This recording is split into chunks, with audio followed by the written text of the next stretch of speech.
정책 중에 하나입니다. 내수 부진을 극복하고 민생 경제에 활력을 불어넣을 것이라는 확신이 있었기 때문입니다. 시민을 눈앞에 둔 보람이 남다릅니다.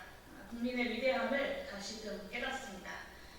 이번 민생회복지원금은 취약계층을 더 두텁게 지원하면서도 전국민 보편 지급을 관철했다는 점에서 그 의미가 큽니다.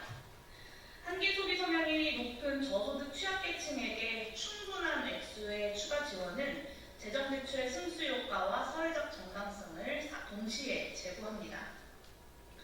그러면서도 15만 원을 지급받는 소득 상위 10%를 제외하면 전체 국민이 기본적으로 25만 원을 지급받습니다. 전국민 보편 지급은 누구도 소외시키지 않는다는 점에서 공동체적 통합력을 높일 것입니다. 이번 국민주권정부의 민생회복지원금 설계는 민생정책, 그리고 경제정책, 사회통합정책이 골고루 안배된 것으로 평가되어야 합니다. 또한 윤석열 정부와 국민의힘의 긴축 일변도 재정정책과 결별한다라고 하는 새 정부의 결단이 있었기에 이 절묘한 정책 배합이 가능했다는 점도 이번 민생회복지원금 결정의 중요한 의미라 할 것입니다. 전임 정부로부터 물려받은 어려운 재정 여건 속에서도 재정의 적극적 경제 역할을 복원하겠다라고 하는 이재명 대통령의 결단이야말로 앞으로 민생회복과 경제회복에 기대감을 주는 중요한 국정운영 기조의 전환입니다. 그럼에도 아쉽게 평가해야만 할 점은 있습니다.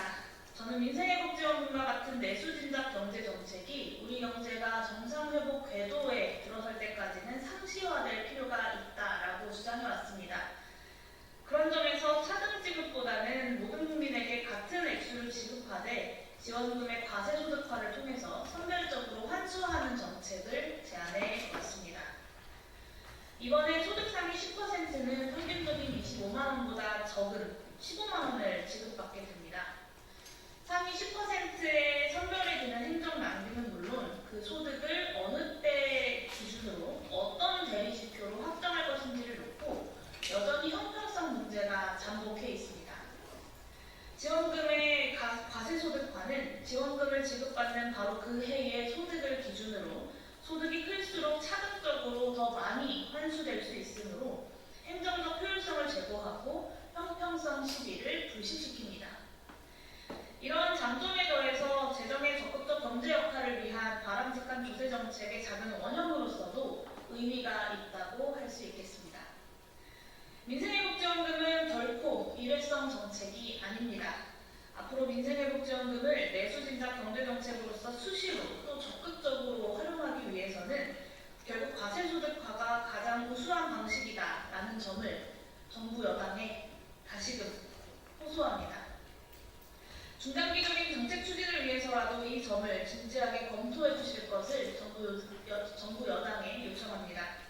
민생회복지원금이 이름 그대로 민생을 회복하고 경제를 살리는 마중물 역할을 다할 수 있기를 진심으로 기원합니다.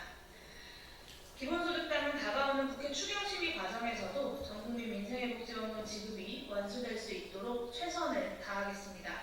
국민과 함께 민생회복지원금 다시 한번 환영합니다. 이것으로 기자회견 마치도록 하겠습니다. 감사합니다.